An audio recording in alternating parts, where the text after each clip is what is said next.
Wendy Williams. You won't believe what happened next. The woman who built an empire on her voice now faces an illness that slowly steals words. The same host who greeted millions with, "How you doin'?" is fighting to hold on to the very gift that made her legendary. If her laugh ever kept you company, stick with me, this story will hit home. Let's rewind. Wendy Williams was born the 18th of July 1964 in Asbury Park, New Jersey. After the 1970 riots, her family moved to a quieter town, but the silence didn't feel safe.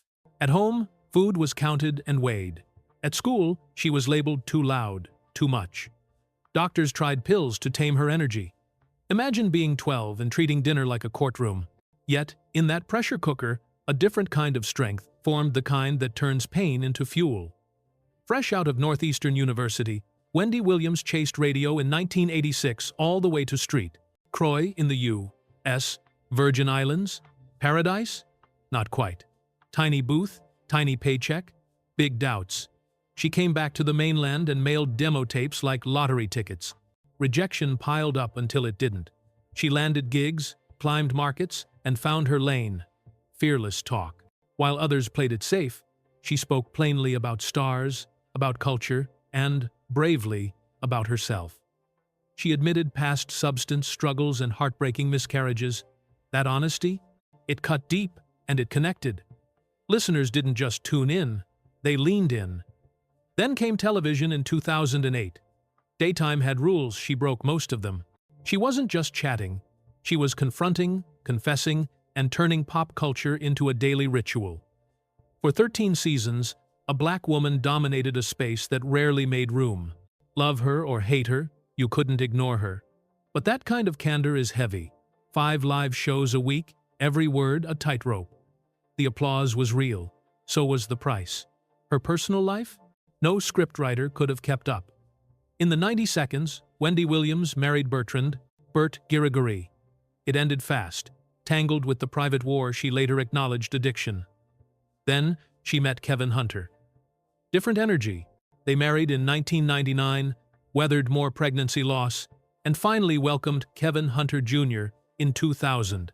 The miracle that changed everything. For a while, it looked like the happy ending. But betrayal shattered the foundation. By 2019, divorce papers were filed. In 2020, it was over. She didn't just lose a partner, she lost a manager and a piece of the machine they built together. Publicly poised, privately gutted, a mother holding her family together while her world split at the seams. And then, the grief that swallows all noise. Shirley Williams, her beloved mom, passed away in 2020. If divorce leaves you unsteady, losing your anchor knocks the wind from your chest. The cameras kept rolling, but the spark dimmed. Meanwhile, her body was sounding alarms. Graves's disease, the thyroid disorder she'd spoken about, kept draining her. On Halloween 2017, dressed as the Statue of Liberty, Wendy Williams collapsed on live TV. She popped back up like a warrior, but the bell had rung. Lymphedema followed, turning high heels into a memory and every step into a small victory. In 2022, the daytime era ended. Later that year, a court placed her under financial guardianship, an unthinkable twist for a woman who built an empire on independence. Then came the most devastating diagnosis of all.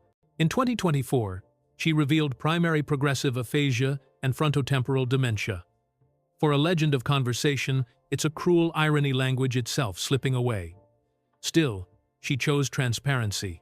She let the world see the hardest chapter, reminding us that dignity isn't about hiding pain, it's about facing it with open eyes.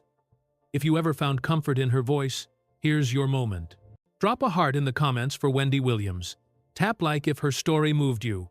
And if you want more real, raw storytelling about the people who shaped culture, hit subscribe. Now, how you doing?